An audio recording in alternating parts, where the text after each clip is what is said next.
नमस्ते चैनल में एक बार फिर से मैं दिल से आप सभी दोस्तों का स्वागत करता हूं और मैं फिर दोबारा से एक बार फिर उम्मीद करता हूं कि आप सभी बहुत ही अच्छे होंगे और आप इन छुट्टियों का बहुत अच्छे से उपयोग कर रहे होंगे। बच्चों, पढ़ाई जो है वो कॉन्टिन्यूसली लगातार की चीज़ें होती है कि जो स्टूडेंट चाहे वो कमज़ोर भी हो और अगर वह बहुत कंटिन्यूसली लगातार पढ़ाई कर रहा है तो लगातार पढ़ाई करने वाला व्यक्ति हमेशा आगे निकल जाता है। आपने कछुए और हिरण की कहानी सुनी ही होगी, जिसमें कछुआ लगातार चलता रहता है और वह एक दिन जो है वो आगे निकल जाता है और उसकी जीत होती है। तो इसी प्रकार पढ़ाई लगातार करने की चीज है। चलिए हम आगे टाइम को वेस्ट ना करते हुए हम आगे चलते हैं और क्वेश्चन आंसर पर, क्वेश्चन एयर पर चलते हैं और देखते हैं आगे का क्वेश्चन क्या है। श्रीलंका में बहुसंख्यकवाद ने किस प्रकार सामाजिक तनाव को जन्म दिया।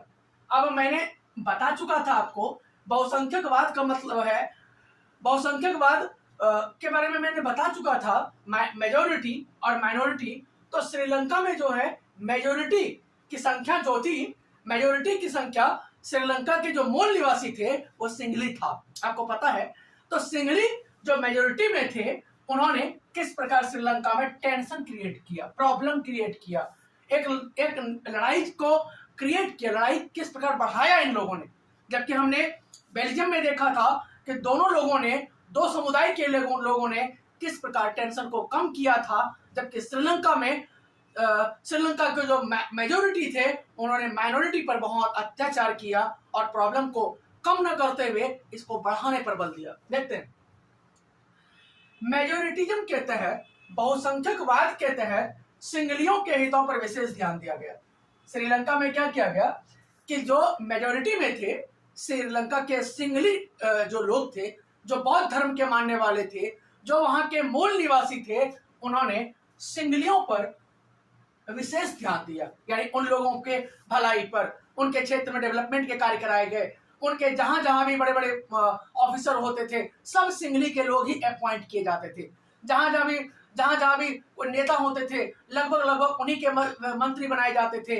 उनके क्षेत्र में स्कूल, कॉलेजेस, सड़कें, बिजली की सुविधाएं, पानी की सुविधाएं, हर तरह से नहर की सुविधाएं, हर तरह से हर क्षेत्रों में श्रीलंका में किया गया। जबकि जहां जहां तमिल रहते थे वहां किसी भी प्रकार का डेवलपमेंट का कार्य नहीं किया गया। इससे क्या हुआ कि जो तमिल लोग थे, जो माइनॉरिटी में थे, उनको वो धीरे धीरे जो है मेजोरिटी से कटते चले गए।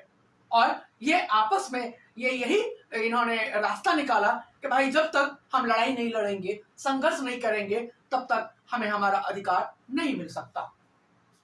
दूसरा है सभी महत्वपूर्ण क्षेत्रों में सिंगलियों का अधिकार। वही मैंने बताया कि जितने सेक्टर थे, चाहे वो प्राइवेट सेक्टर हो, चाहे वो गवर्नमेंट सेक्टर हो, सभी सेक्टर में सिंगली का एकाधिकार था। एकाधिकार का मतलब होता है जितने भी चीजें अपॉइंट होगा, जो भी काम करने वाले लोग होंगे, बड़े बड़े, छोटे से लेकर के बड़े ऑफिसर तक, छोटे से लेकर बड़े पोस्ट तक, सब जगह सिंगली के लोग भरे पड़े थे। तो तमिलों को आगे बढ़ने का मौका ही नहीं दिया जा रहा था। अब ऐसा नहीं, बहुत सारे बच्चे कहते हैं कि सर क्या पता, हो सकता है तमिलों के पास टैलेंट नहीं हो। ऐसा नहीं हो सकता। आज तमिलनाडु के बारे में देख लो आप कितना आगे हैं वो लोग, कर्नाटका के लोग कितना आगे हैं। तो तमिलनाडु में बेंगलोर वही है, तमिलनाडु में जो चेन्नई वही जगह है जहां जैसे चेन्नई को जो है पूरे विश्व में सबसे ज्यादा इलेक्ट्रॉनिक सामान बनाने के लिए जाना जाता है। तो ऐसा नहीं है, ऐसा कहने से नहीं चलेगा। तीसरा है 1956 में जब श्रीलंका का संविधान बनाया गया तो संविधान में सिंगली को एकमात्र नेशनल लैंग्वेज घोषित कर दिया गया। मैंने बताया था कि जब 1956 में श्रीलंका का कॉन्स्टिट्यूशन बनाया गया। अब बच्चे कमेंट में करेंगे कि भारत का कॉन्स्टिट्यूशन कब बनाया गया था, लागू कब हुआ था और उसे बनने में कितने दिन लगे थे, ये आपको भारत के संविधान, भारत के कॉन्स्टिट्यूशन के बारे में कमेंट करके बताना है, कमेंट सेक्शन में जाकर के। तो वही कह रहे हैं 1956 में श्रीलंका का जब कॉन्स्टिट्यूशन बनाया गया तो उसमें पूरे श्रीलंका का एकमात्र नेशनल लैंग्वेज किसको बनाया गया, सिंगली को। जबकि क्या करना चाहिए था कि भाई तमिल और सिंगली दोनों को साथ साथ बनाना चाहिए था। हमारे भारत में ऐसे ही हुआ कि अंग्रेजी को नेशनल लैंग्वेज घोषित कर दिया गया, तो पूरे भारत के जितने भी और लैंग्वेज थे वो सारे लोग विरोध करने लगे, और अंतिम में क्या हुआ कि हिंदी और अंग्रेजी सबको साथ साथ नेशनल लैंग्वेज घोषित किया गया। और आज आप देखेंगे 24 लैंग्वेज में पूरे भारत का काम होता है, कोई भी एग्जाम होता है तो संसद में अगर बहस होगा तो 24 लैंग्वेज में होता है। तो कुल मिलाकर के इसी तरह श्रीलंका में अगर टेंशन को चाहते सिंगली लोग, जो मेजोरिटी के लोग थे, तो कम कर सकते थे, लेकिन उन्होंने टेंशन को कम न करके वहां बढ़ाने पर बल दिया। उसके बाद तमिलों के हितों को दरकिनार किया गया, यानी तमिलों का जो सेक्टर था, तमिलों का जो इंटरेस्ट था, उसको इग्नोर किया गया, तमिलों को आगे बढ़ने पर रोका गया। उसके बाद कह रहा है तमिलों को राजनीतिक अधिकार से वंचित रखा गया। दोस्तों, राजनीतिक अधिकार, पॉलिटिकल राइट्स का क्या मतलब? पॉलिटिकल राइट्स कमेंट सेक्शन में जाके करेंगे। पॉलिटिकल राइट्स का मतलब होता है एक तो व्यक्ति को वोट देने का अधिकार होना चाहिए, और हमारे भारत में वोट देने का अधिकार कितना है? 18 वर्ष। लेकिन 18 वर्ष, और ये पहले 21 साल था हमारे भारत में, लेकिन 1989 में 18 वर्ष कर दिया गया। तो वही कह रहा है। और दूसरा पॉलिटिकल राइट क्या होता है? चुनाव लड़ने का अधिकार। किसी भी क्षेत्र में, चाहे वो कोई भी व्यक्ति हो, किसी भी क्षेत्र में पंचायत से चुनाव लेकर के प्रधानमंत्री और राष्ट्रपति या किसी भी मंत्री का चुनाव लड़ सकता है। तो ये सब अधिकार से सिंगलियों को दिया गया, जबकि तमिलों को इन सब अधिकारों से रोका गया। इनको इस किसी भी प्रकार का राइट नहीं दिया गया। तो जब आपसे आपका अधिकार छीन लिया जाए, तो ऐसी ही कहानी है कि आप अपने घर में रह रहे हो और आपके पापा या आपका घर में जो गार्जियन है, हेड है, वो कोई काम आपसे नहीं पूछ के कर रहा है, केवल वह अपने जो उनसे सपोर्ट करते हैं, उन्हीं लोगों से घर में सारा काम पूछ करके होता है। तो ऐसे में क्या होगा? आपको अपने ही फैमिली में कटा कटा महसूस होने लग जाएगा, अलग थलग महसूस होने लग जाएगा। ऐसा ही यहाँ हुआ दोस्तों। और क्या हुआ कि धीरे धीरे सिंगली के लोगों ने पूरे श्रीलंका में धीरे धीरे टेंशन को और बढ़ाया, क्योंकि इनको इनका अधिकार चाहिए था। तो चलिए, और इस प्रकार इन लोगों ने लिट्टे की स्थापना किया। मैंने पहले भी बोला था कि इन लोगों ने अपने अधिकार को पाने के लिए श्रीलंका में जो माइनॉरिटी के लोग थे, तमिल लोग, उन्होंने लिट्टे की स्थापना की। और लिट्टे का फुल फॉर्म मैंने बताया था, liberation tigers of Tamil Eelam. ये एक संस्था था, एक इंस्टीट्यूशन था, जो तमिलों को श्रीलंका में मेजोरिटी से उनका अधिकार दिलाने के लिए एक संस्था बनाया गया था, इंस्टीट्यूशन बनाया गया था, और इसमें केवल तमिल लोग ही पार्टिसिपेट करते थे। तो इस प्रकार से हमने एक बहुत अच्छे क्वेश्चन को डिस्कस किया। आगे देखते हैं, सत्ता की साझेदारी क्यों आवश्यक है? पावर ऑफ डिस्ट्रीब्यूशन की नीड क्या है, क्या जरूरत है? देखते हैं। सत्ता की साझेदारी इसलिए आवश्यक है क्योंकि विभिन्न सामाजिक समूहों के बीच टकराव को कम किया जा सके। यहाँ क्या हो गया? अगर मेजोरिटी और माइनॉरिटी को दोनों को समान रूप से सब चीज अधिकार दिया जाता, तो क्या श्रीलंका में टकराव होता?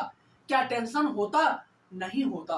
बेल्जियम में टेंशन हुआ? नहीं हुआ, क्योंकि फ्रेंच लोग वहां माइनॉरिटी में थे, लेकिन और वहां जो मेजोरिटी में थे उनकी संख्या तो बहुत अधिक थी, लेकिन हर जगह माइनॉरिटी वालों का अधिकार था, और उन्होंने टेंशन को बढ़ाया नहीं, बल्कि मिल बैठ करके पावर का क्या किया? पावर का कॉपरेशन किया, पावर का बंटवारा किया, सत्ता का बंटवारा किया, और कहा भाई ठीक है, अगर 20 मंत्री बनेंगे, 10 हमारे से 10 आपके धर्म के लोग बनेंगे। लेकिन श्रीलंका में ऐसा नहीं हुआ। तो सत्ता की साझेदारी इसलिए आवश्यक है कि सभी जाति धर्म के लोगों को उस गवर्नमेंट में पावर ऑफ डिस्ट्रीब्यूशन में कोऑपरेट किया जाए, ताकि भाई हर जाति धर्म के मंत्री बने, हर जाति धर्म के लोगों को चुनाव लड़ने का अधिकार हो, पार्लियामेंट में पहुंचे। अगर पार्लियामेंट में, संसद भवन में अगर केवल एक ही जाति के लोग, एक ही धर्म के लोग अगर चले जाएंगे, तो उससे देश नहीं चल सकता। इसीलिए ये जरूरी है कि पूरे देश को अगर चलाना हो, पूरे देश को अगर अच्छे से चलाना हो, तो सभी जाति धर्म के लोगों को उस शासन में शामिल किया जाना चाहिए। दूसरा है, यह लोकतांत्रिक मूल्यों के अनुकूल है। अगर डेमोक्रेसी है तो पावर ऑफ डिस्ट्रीब्यूशन होना ही चाहिए। अमेरिका में है, ब्रिटेन में है, फ्रांस में, जहां जहां डेमोक्रेसी है वहां पावर का बंटवारा किया गया है कि भाई कहीं भी कोई भी गवर्नमेंट में किसी एक धर्म के लोग नहीं, किसी एक जाति के लोग नहीं। जैसे हिंदुओं में 4 जातियां हैं, तो क्या केवल ब्राह्मण जाति या ठाकुर जाति के लोग ही संसद में हैं, ऐसा नहीं है। हिंदुओं में सभी जातियों के लोग, फिर जितने धर्म के लोग हैं, हिंदू, मुस्लिम, सिख, ईसाई, सभी धर्मों के लोगों को चुनाव लड़ने का अधिकार है। कोई भी व्यक्ति चुनाव लड़ सकता है, किसी के चुनाव लड़ने पर, किसी के मंत्री बनने पर रोक नहीं है। तो इस प्रकार ये डेमोक्रेसी के अनुकूल भी है, या डेमोक्रेसी का रूल भी यही है कि भाई अगर डेमोक्रेसी आपके कंट्री में है तो सही मायने में आप हर जाति धर्म के लोगों को पावर में, सत्ता में शामिल करें। तीसरा है यह देश में राजनीतिक अस्थिरता को कम करता है। अगर शासन में हर जाति धर्म के लोगों को मंत्री बनने का अधिकार है तो उससे क्या होता है कि जो कंट्री है, जो देश है, वहां प्रॉब्लम नहीं होता। वहां हर जाति धर्म के लोग लड़ाई नहीं करते, शांतिपूर्वक रहते हैं। भारत में आपने देखा कभी भी जाति के धर्म के नाम पर लड़ाई बहुत कम होती है, जबकि श्रीलंका में क्या हुआ, तमिल और सिंगली दोनों में जो है लड़ाई विवाद हुआ, और विवाद कंटिन्यूअसली कितने लंबा चला। फिर सत्ता में अधिक से अधिक लोगों को भागीदार बनाता है। क्या होता है कि अगर बहुत मैक्सिमम लोग, अगर कई पार्टी मिलकर के अगर सरकार बनाएगा तो क्या होगा, एक पार्टी जबरदस्ती अपने देश को किसी दूसरे दिशा में नहीं ले जा सकता। यानी अगर कोई गलत रूल भी बनाएगा तो अगर किसी मंत्री में कई पार्टी के लोगों ने मिलकर के सरकार बनाई है तो दूसरी पार्टी जो है उसका विरोध करेगा। जबकि अगर किसी एक पार्टी की गवर्नमेंट है तो क्या करता है कि भाई कोई भी नियम बनाने के लिए आधे से अधिक मंत्रियों की, आधे से अधिक मिनिस्टर्स की, आधे से अधिक जो सांसद हैं उसका सपोर्ट की जरूरत होती है। अगर उन्हीं की पार्टी का सारा सपोर्ट कर देगा तो कानून बन जाएगा। लेकिन अगर कई सारे पार्टियां मिल करके जब सरकार बनाती है तो उससे क्या होता है कि सभी पार्टियों का सपोर्ट लेना होता है और तभी जाकर के कोई कानून बनता है। इसीलिए, और इससे डेवलपमेंट भी अधिक होता है। तो इसीलिए कहा गया है कि अगर कोई भी शासन हो, कोई भी सरकार हो, उसमें हर जाति धर्म के लोगों को चुनाव में शामिल किया जाना चाहिए, पावर में उनको भी शामिल किया जाना चाहिए। उसके बाद राजनीतिक व्यवस्था के स्थायित्व के लिए आवश्यक है। अगर पॉलिटिकल स्टेबिलिटी के लिए बहुत ही जरूरी है कि हर जाति धर्म को शासन में पार्टिसिपेट करने का मौका मिले। हर जाति, आपने आज देखो भारत में जो प्रेसिडेंट हैं वो अनुसूचित जाति के हैं, भारत में जो प्राइम मिनिस्टर हैं वो ओबीसी के हैं, भारत में जो भारतीय जनता पार्टी की सरकार है उसमें कई सारे मुस्लिम मिनिस्टर भी हैं, कई सारे बौद्ध धर्म के मानने वाले लोग हैं, कई सारे अनुसूचित जाति के मानने वाले लोग हैं, कई सारे हर जाति धर्म के लोग हैं। कोई एक जाति या धर्म से मिलकर के कोई देश की सरकार नहीं चल सकती, वो लंबी नहीं चल सकती। अगर चलेगा तो महीने 2 महीने में वो सरकार खत्म हो जाएगा। इसीलिए कह रहा है स्टेबिलिटी के लिए, पॉलिटिकल स्टेबिलिटी के लिए यह जरूरी है कि ताकि जो शासन है, जो रूल है, जो देश का शासन है, उसमें हर जाति धर्म के लोगों को पार्टिसिपेट किया जाए। उसके बाद सत्ता की साझेदारी लोकतंत्र की आत्मा होती है दोस्त। मतलब लोकतंत्र का मतलब है पावर ऑफ डिस्ट्रीब्यूशन। अगर ऐसा नहीं है तो वो लोकतंत्र नहीं कहलाएगा। कहने के लिए तो लोकतंत्र है लेकिन सच्चे मायनों में लोकतंत्र नहीं है। इसीलिए वो कह रहा है लोकतंत्र का मतलब ये होता है कि जो लोग इस शासन व्यवस्था के अंतर्गत हैं उनके बीच पावर को बांटा जाए। यानी जो भी लोग चुनाव में लड़ करके आए हैं तो हर जाति धर्म को मंत्री बनने दिया जाए, हर जाति धर्म को काम करने से रोका ना जाए, हर जाति धर्म के लोगों को इलेक्शन में, चुनाव में भाग लेने का अधिकार दिया जाए। इसी का मतलब ही है पावर ऑफ डिस्ट्रीब्यूशन, इसी का मतलब ही है लोकतंत्र। यानी डेमोक्रेसी है तो इन पावर का डिस्ट्रीब्यूशन होना ही चाहिए। हर जाति धर्म के लोगों को पावर में, समाज में स्थायित्व करने के लिए, देश की एकता को बनाए रखने के लिए पावर ऑफ डिस्ट्रीब्यूशन बहुत ही जरूरी है। आज आपने देखा भारत में एक भी विद्रोह, एक भी आंदोलन ऐसा नहीं हुआ जैसा श्रीलंका में हुआ, ऐसा नहीं हुआ जैसा बेल्जियम में हुआ कि सत्ता पाने के लिए 2 जाति धर्म के लोग आपस में लड़ रहे हो। ऐसा कभी नहीं हुआ भारत में और कभी नहीं होगा एकदम। क्यों? क्योंकि सरकार, किसी भी पार्टी की सरकार हो, कोई सी भी व्यक्ति प्रधानमंत्री या राष्ट्रपति बने, वो कभी ऐसा नहीं करेगा क्योंकि वो जानता है कि भारत जो है विविधताओं वाला देश है। भारत में इतने सारे जाति और धर्म के लोग हैं तो यहाँ ऐसा कोई भी सरकार नहीं करेगा, और अगर करेगा तो सरकार लंबे समय तक नहीं चल पाएगा। तो ये था एक इंपॉर्टेंट क्वेश्चन। उसके बाद जो फिर चलते हैं और देखते हैं नेक्स्ट क्वेश्चन क्या है। सामाजिक विविधताओं वाले शासन में सत्ता का बंटवारा किस प्रकार किया जा सकता है? सामाजिक विविधता, सोशल डाइवर्सिटी। पहले इस टॉपिक को समझते हैं कि सोशल डाइवर्सिटी क्या है। दोस्तों, सोशल डाइवर्सिटी का मतलब होता है किसी भी देश में जब बहुत सारे जातियों, बहुत सारे धर्म के लोग एक साथ मिलजुल करके रहते हैं, उसे सोशल डाइवर्सिटी कहते हैं, सामाजिक विविधता कहते हैं। सामाजिक विविधता का मतलब है कि हिंदुओं के खान पान के तौर तरीके अलग हैं, मुस्लिमों के खान पान के तौर तरीके अलग हैं, सिखों के, ईसाइयों के, बौद्धों के, जैनों के, पारसियों के, सबके खान पान के तौर तरीके, कपड़े पहनने के तरीके, बात करने के लहजे, सब चीज अलग अलग हैं, लेकिन फिर भी हमारे देश में हम सब लोग मिलजुल करके रहते हैं। यही इसी को कहते हैं सामाजिक विविधता, सोशल डाइवर्सिटी। अब देखते हैं क्या है कि भाई कह रहे हैं कि जिस देश में बहुत सारे जाति धर्म के लोग रहते हैं, जिस देश में बहुत सारे जाति धर्म के लोगों का बोली अलग है, लैंग्वेज अलग है, कल्चर अलग है, खान पान के तौर तरीके अलग हैं, तो ऐसे इतने बड़े कंट्री में पावर का बंटवारा हर जाति धर्म के बीच किया जाना चाहिए। हर व्यक्ति को मंत्री बनने का अधिकार हो, हर व्यक्ति को शासन में पार्टिसिपेट करने का अधिकार हो, तभी वह देश डेवलप कर सकता है। देखते हैं विभिन्न सामाजिक समूहों, जैसे भाषाई, जैसे बिहार के लोग बिहारी बोलते हैं, उत्तर प्रदेश के लोग जो है भोजपुरी बोलते हैं, राजस्थान के लोग राजस्थानी बोलते हैं, कर्नाटक के लोग कन्नड़ बोलते हैं। पूरे भारत में अगर देखा जाए तो करीब करीब कई सारी बोलियां हैं। उसके बाद कई सारे धार्मिक समूह, अभी 7 धर्मों के लोग हमारे देश में रहते हैं। सभी के बीच पावर का डिस्ट्रीब्यूशन किया जाना चाहिए। सभी व्यक्ति को चुनाव में खड़ा होने का अधिकार होना चाहिए। केवल ऐसा नहीं कि केवल हिंदुओं को या मुस्लिमों को या सिखों को केवल पूरे देश में चुनाव लड़ने का अधिकार हो। हर जाति धर्म के लोगों को चुनाव लड़ने का अधिकार हो, और कोई भी मंत्री पद बनाया जाए, अगर जितने मंत्री हों उनमें सभी जाति धर्म के लोगों को समान रूप से मंत्री पद बनाया जाए। जैसे अभी अगर आप देखेंगे हमारे देश में, तो भारतीय जनता पार्टी की सरकार है, उसमें हिंदुओं के मंत्री बनाए गए हैं, मुस्लिमों के मंत्री बनाए गए हैं, सिखों के मंत्री बनाए गए हैं, बौद्धों के, जैनों के, पारसियों के भी मंत्री बनाए गए हैं।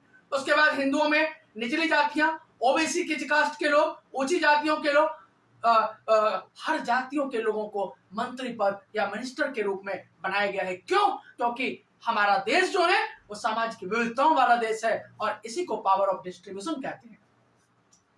सामाजिक रूप से पिछड़े हुए लोगों और महिलाओं को विधायिका में हिस्सेदारी देना। क्या हमारे देश में महिलाएं अभी मंत्रिमंडल में है कि नहीं है? हमारे देश में जो पार्लियामेंट्री सिस्टम है उसमें क्या लेडीज महिलाएं है या नहीं है? बच्चे कमेंट सेक्शन में जाके कमेंट करेंगे कि हमारे देश में 2022 के इलेक्शन जब 2019 का इलेक्शन जब हुआ था, उसमें कितनी सारी महिलाएं चुनाव में जीत करके आई थी, और अभी कितने सारी महिलाओं को मिनिस्टर बनाए गए हैं। ये कमेंट सेक्शन में जाके करेंगे, तब मैं जानूंगा आप सही रूप में एसएसटी पढ़ते हो।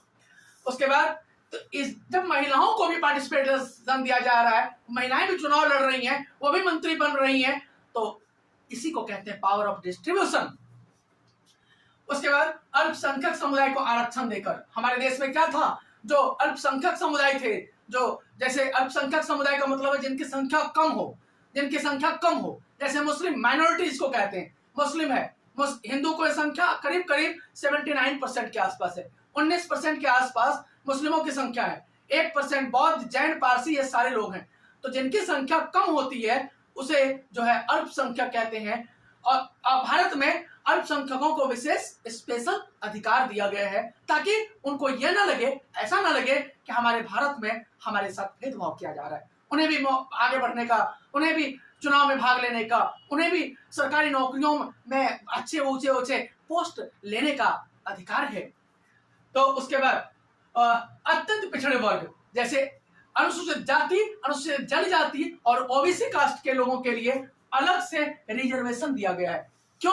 क्योंकि ये एक लंबी बहस है। बहुत सारे बच्चे जो है रिजर्वेशन के अपोज में रहते हैं, और बहुत सारे लोग जो है जिसको रिजर्वेशन का फायदा मिलता है वो आरक्षण का सपोर्ट करते हैं। तो यहाँ हम डिबेट में नहीं पढ़ रहे हैं दोस्तों, ये एक बड़ा मुद्दा है, तो यहाँ हम उस डिबेट में नहीं पढ़ेंगे। हम किसी को सपोर्ट नहीं करते और नहीं किसी का विरोध करते हैं यहाँ पे। तो जो भी पिछड़े हुए लोग थे, जैसे अनुसूचित जाति के लोग थे, अनुसूचित जनजाति के लोग थे, ओबीसी क्लास के लोग थे, उनको रिजर्वेशन दिया गया ताकि समाज में इनके भी प्रतिनिधि जो है वो आगे बढ़ सके, बड़े बड़े पोस्ट में, बड़े बड़े सरकारी नौकरियों में आ सके, मंत्री बन सके। इस तरह से अब समाज में किसी भी जाति के साथ कोई भेदभाव नहीं किया जाता है। हर व्यक्तियों को चुनाव लड़ने का, हर व्यक्तियों को मंत्री बनने का अधिकार है। इसी को कहते हैं पावर ऑफ डिस्ट्रीब्यूशन, सत्ता का बंटवारा, यानी सत्ता सभी जाति धर्म को शासन करने का अधिकार है। अभी मैंने पिछली क्लास में कहा था कि हमारे देश का जो प्रेसिडेंट है वो देख लीजिए वो क्या है, फिर हमारे देश का जो प्राइम मिनिस्टर है वो कौन सी जाति से है, हमारे देश में जो एजुकेशन मिनिस्टर है, जो होम मिनिस्टर है, तो ये सारे जो है मिनिस्टर अलग अलग जाति, अलग अलग धर्म के लोग बनाए गए हैं। क्यों? क्योंकि हमारा देश जो है डाइवर्सिटी वाला कंट्री है और इसी लोकतंत्र है हमारे देश में। और लोकतंत्र का मतलब ही है पावर, हर व्यक्ति के, हर जाति धर्म के लोगों को मंत्री बनने का अधिकार होना चाहिए। हर व्यक्ति जाति धर्म के लोगों को, आप देख लीजिए मंत्रिमंडल में बिहार के भी लोग हैं, कर्नाटक के भी लोग हैं, मणिपुर के भी लोग हैं, तमिलनाडु के भी लोग हैं, उत्तर प्रदेश के भी लोग हैं, गुजरात के भी लोग हैं, राजस्थान, पंजाब, हरियाणा, सभी के लोगों को पार्टिसिपेट दिया गया है, ताकि किसी भी राज्य को ऐसा ना लगे कि हमारे जो पार्लियामेंट ऑफ मेंबर हैं उसमें कोई नहीं है। हालांकि चुन करके तो जाते ही हैं, लेकिन मंत्री पद लगभग ऐसा रखा जाता है ताकि पूरे भारत से, सभी राज्यों से मंत्री बनाया जाए, मिनिस्टर बनाया जाए, ताकि किसी भी राज्य को कटा हुआ महसूस ना कर सके। तो इसी को कहते हैं दोस्त पावर ऑफ डिस्ट्रीब्यूशन, सत्ता का बंटवारा। अगर आपको अच्छे से समझ में आ रही हो तो कृपया आप प्लीज कमेंट जरूर करेंगे। चलिए आगे चलते हैं। श्रीलंका में पास हुए 1950 के कानून के अनुसार सिंगली लोगों के वर्चस्व के 3 प्रावधान बताए। बहुसंख्यकवाद का प्रभाव भी बताए। कह रहा है 1950 में जो श्रीलंका में रूल बनाया गया, कानून बनाया गया, उसमें जो है सिंगली लोगों को बढ़ावा दिया गया। वर्चस्व उन्हीं का पूरे श्रीलंका पर लगभग उन्हीं लोगों का एक तरह से वर्चस्व कायम हो गया। तो कह रहा है और बहुसंख्यकवाद का श्रीलंका में प्रभाव भी क्या हुआ। मैं जितने क्वेश्चन पढ़ा रहा हूँ वो सारे लगभग 10 साल के क्वेश्चन बैंक को सॉल्व कर रहा हूँ। तो बहुत सारे बच्चे जो क्वेश्चन आने वाले हैं उनको भी ध्यान में रख करके पढ़ा रहा हूँ। यहाँ से एक भी क्वेश्चन पेपर में बाहर नहीं जाता है, लेकिन पूरा वीडियो अगर आप अच्छे से देखेंगे तो बच्चे क्या करते हैं, एक बार वीडियो आधी देख ली, पूरा वीडियो नहीं देखा, क्वेश्चन आ गया, उनको पता ही नहीं चला, फिर वो बाद में कमेंट करके कहेंगे सर आपके तो क्वेश्चन उतने नहीं आते जितना आप बोलते हो। नहीं दोस्त, एकदम बिल्कुल गारंटी के साथ, कोई देता हूं ना देता हूं, मैं बिल्कुल गारंटी से कह सकता हूं। आप भरोसा करें और आप जुड़े रहें और आप यहां से अच्छे नंबर, अच्छे से अच्छे एक समझ बना सकते हो, एक अच्छा नंबर प्राप्त कर सकते हो। चलिए श्रीलंका में क्या हुआ, 1950 में जब कानून बना, 1956 में जब संविधान बना, तो उसमें क्या हुआ कि सिंगली लैंग्वेज को नेशनल लैंग्वेज घोषित कर दिया गया। पिछली क्लास में मैंने बताया। उसके बाद क्या हुआ, सिंगली लोगों को शिक्षण संस्थान और सरकारी नौकरी में प्रमोट किया गया। शिक्षण संस्थान का मतलब है जितना स्कूल और कॉलेज था, जितने गवर्नमेंट जॉब्स थे, छोटे से लेकर के बड़े बड़े गवर्नमेंट जॉब्स, सब जगह इन्हीं के लोगों को नौकरी दिया गया। क्लियरली नौकरी दिया गया। बहुत ही कम लोग, 1% या 1.5% लोग जो है तमिल लोग जा पाते थे।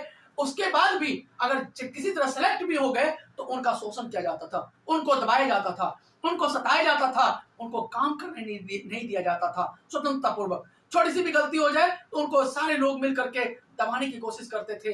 इस प्रकार इन लोगों को ऊपर इतना अत्याचार किया गया, इतना अत्याचार किया गया, तब जाकर के इन लोगों ने विरोध करने का एक संस्था बनाया।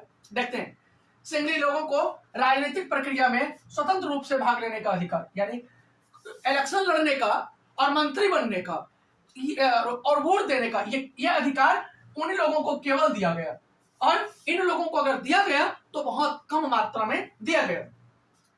उसके बाद श्रीलंका में कहा गया खुले आम बौद्ध धर्म का जो मंदिर था वो बनवाया जाने लगा और बौद्ध धर्म की पूजा अर्चना की खुली छूट दे दी गई, जबकि किसी दूसरे धर्म के मंदिर और मस्जिद बनवाने पर रोक लगा दी गई और उनके पूजा और अर्चना पर कुल मिलाकर के रोक लगा दी गई। रोक तो नहीं लगाई गई, लेकिन कहीं भी अगर इनका मंदिर मस्जिद बनता था तो ये लोग उस पर आक्रमण कर देते थे, उनको गिरा देते थे, उनको ध्वस्त कर देते थे। इस प्रकार इन लोगों के ऊपर, जो माइनॉरिटी के लोग थे, जो तमिल लोग थे, इनके ऊपर अत्याचार किया जाता था। बच्चे कंफ्यूज नहीं होना है, तमिलनाडु से हिंदू और मुस्लिम सभी गए थे और वो सारे लोग जो हैं वह तमिल कहलाए। तमिल कोई केवल हिंदू नहीं था, उसमें मुस्लिम भी थे। तो तमिल, एक तमिलनाडु के रहने वाले लोग जो श्रीलंका में रह रहे थे वो तमिल कहलाए। तो तमिल में हिंदू भी थे और मुस्लिम भी थे। देखते हैं अब मेजोरिटी का श्रीलंका में प्रभाव क्या हुआ कि तमिलों की नाराजगी और शासन के प्रति बेगानेपन को बढ़ावा मिला कि भाई 1900 तमिल जो है नाराज होने लगे और कहीं भी उनको शासन में पार्टिसिपेट करने का मौका ही नहीं दिया गया, उनको हर जगह दबाया गया, उनको सताया जा रहा था। इस प्रकार वो जो है श्रीलंका में कटा कटा महसूस करने लगे, अलग थलग महसूस करने लगे। अपने ही घर में उनको लगता था कब ये लोग आक्रमण कर देंगे, कहीं कहीं जबरदस्ती इनके साथ घर जला दिया जाता था, इनको मार दिया जाता था। इस प्रकार जो मेजोरिटी के लोग थे उन्होंने अत्याचार करना शुरू कर दिया। उसके बाद 1980 के दशक में उत्तर पूर्वी श्रीलंका में लिट्टे बनाने की मांग जोर होने लगी। जितने भी तमिल के लोग थे उन्होंने कहा कि हम लोगों को एक ऐसी ऑर्गेनाइजेशन बनाना चाहिए जो इसका बदला ले और जो पार्लियामेंट में चुनाव में होकर के जाए, हम लोग उसे वोट दें और अपने अधिकारों की लड़ाई लड़े। और यही हुआ, लिट्टे की स्थापना हुई और लिट्टे की स्थापना होने के बाद इन लिट्टे में जो भी लोग शामिल होते थे वो तमिल होते थे और तमिल लोगों ने क्या किया, जितने बड़े बड़े लीडर्स थे श्रीलंका में उनकी हत्या करना शुरू कर दिया। तो कुल मिलाकर के टेंशन बढ़ता ही चला गया, जबकि श्रीलंका के जो मेजोरिटी के लोग थे उनको टेंशन को क्या करना चाहिए था, मिल बैठ करके सॉल्व करना चाहिए था, क्योंकि इससे कभी भी देश डेवलप नहीं कर सकता। देखते हैं और सिंगली और तमिलों के बीच टकराव तथा गृह युद्ध की शुरुआत, दोनों में टेंशन शुरू हो गया और गृह युद्ध, होम जो वॉर शुरू हो गया। होम वॉर में पिछले बार मैंने बताया था, गृह युद्ध क्वेश्चन पेपर में आया हुआ 1 नंबर में। गृह युद्ध का मतलब होता है एक देश में दो धर्म के लोग जब आपस में रहने के लिए अपने अपने अपने अधिकार को पाने के लिए जब लड़ाई लड़ता हो उसे गृह युद्ध कहते हैं। श्रीलंका में मेजोरिटी और माइनॉरिटी के लोग अधिकार देना नहीं चाहते थे, माइनॉरिटी के लोग अधिकार लेना चाहते थे, इसलिए दोनों में क्या हुआ, युद्ध हो गया। इसको गृह युद्ध कहते हैं। और गृह युद्ध के कारण क्या हुआ, हजारों लोग मारे गए, हजारों लोग मारे गए, लाखों लोग बेघर हो गए, उनका घर गिरा दिया गया।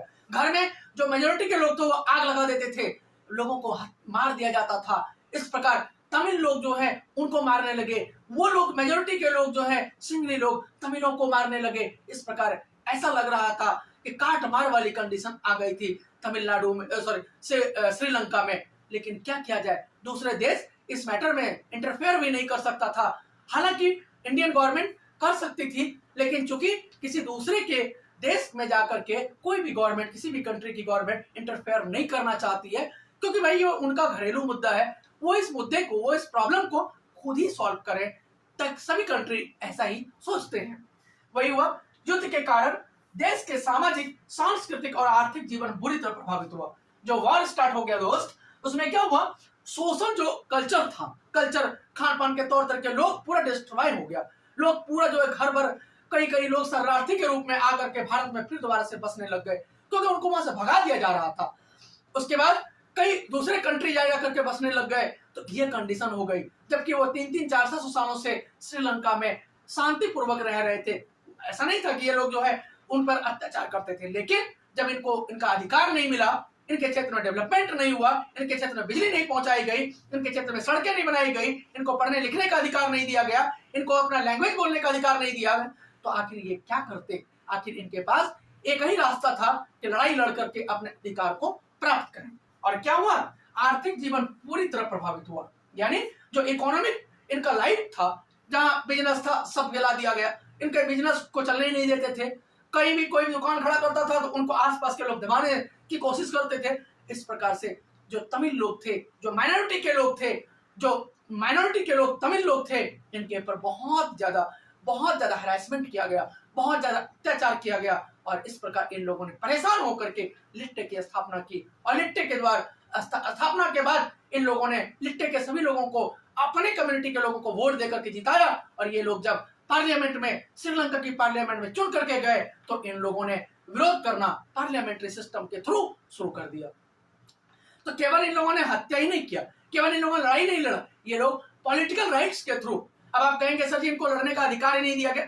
अरे जितने लोग तमिल लोग थे उन लोगों ने इनको वोट दिया और कई सारे लोग जो है पार्लियामेंट्री सिस्टम में जाने लग गए और फिर धीरे धीरे इन्होंने अपना अधिकार पाने की पूरी कोशिश किया, लेकिन बहुत लंबे समय तक स्ट्रगल चलता रहा और उसके बाद जाकर के इस मैटर को बहुत लंबा खींचा गया। इस कारण से श्रीलंका बहुत डेवलप नहीं कर पाया। श्रीलंका जितना छोटा सा कंट्री है, चाहे वहां की इकोनॉमी है, चाहे पूरे विश्व में सबसे बेस्ट क्वालिटी की चाय श्रीलंका की मानी जाती है, लेकिन उसके बाद भी श्रीलंका का डेवलपमेंट इस प्रकार नहीं हो पाया। तो दोस्तों, आप को वीडियो कैसी लगी और आपको समझ में आ रहा है या नहीं आ रहा है, एक बार कमेंट जरूर करें जा करके और वीडियो को लास्ट तक जरूर देखें, क्योंकि मैंने कहा है कि आपके एक भी क्वेश्चन नहीं बाहर नहीं आएंगे, लेकिन वीडियो को अंत तक आप एक बार जरूर देखें और मौका लगे तो 2 बार 3 बार इसी वीडियो को देखें, जिससे आपका पूरा का पूरा कॉन्सेप्ट क्लियर हो जाए।